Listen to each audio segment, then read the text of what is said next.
The Judicial Service Commission says it's going ahead with its next week meeting, or should we say interviews, without the MK Party Member of Parliament, Dr. John Hlophe. A court has barred him from attending as it considers whether an impeached judge can sit on the body. Ziyanda Ngcobo has the details.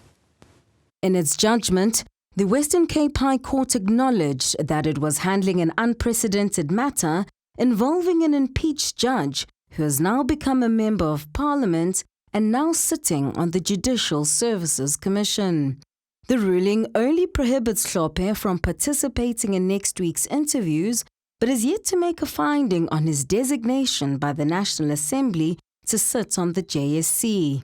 It's on this basis that the Commission, after holding an urgent meeting on Monday evening, has decided to continue with the scheduled interviews next week.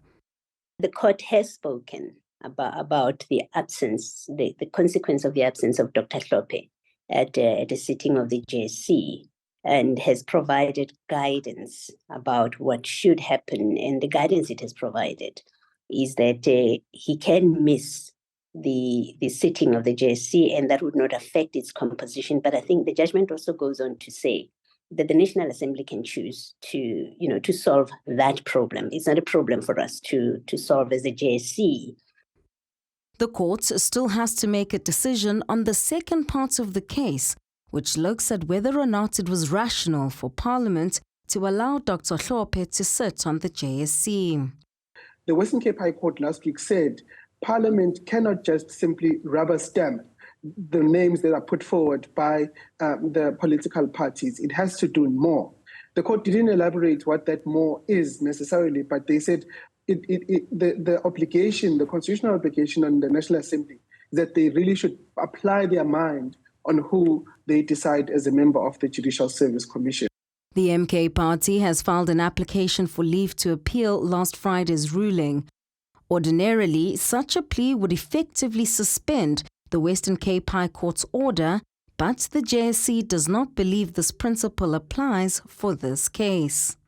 In the discussion, it was agreed that this doesn't apply in this case because, firstly, the interdict is an interim interdict pending a review application. So, by its nature, it's an interlocutory application. Over and above its court application, the official opposition is calling on citizens to take to the streets to protest against Hlophe's exclusion from the judicial candidate interviews. We'll use two legal processes. The first legal action that we're going to do, we're going to interdict that sitting because we will argue that that sitting violates the Constitution for the reasons as explained.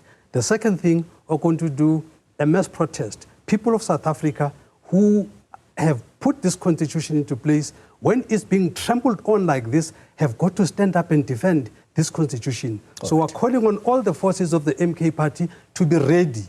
One constitutional law expert believes the decision to go ahead with the sitting is correct and protects the judicial process from politics. This is not really, in essence, a legal fight. It is ultimately a political fight. And so the JSC is in an impossible position, not wanting to get embroiled in the politics, but also having to do the principal things. In my view, it's probably the correct decision to make sure that the political fight doesn't undermine the courts and undermine the interim order that was granted last week. The exchange of letters between the Judicial Services Commission and the MK Party have proven to be one of the first important decisions made by Chief Justice Mandi Samaya, who's also the chairperson of the JSC. It now remains to be seen whether the official opposition will forge ahead with interdicting next week's sitting, inviting the judiciary into a contest of who will blink first. For Newzroom Afrika on Channel 405, I'm Ziyanda Ngcobo in Johannesburg.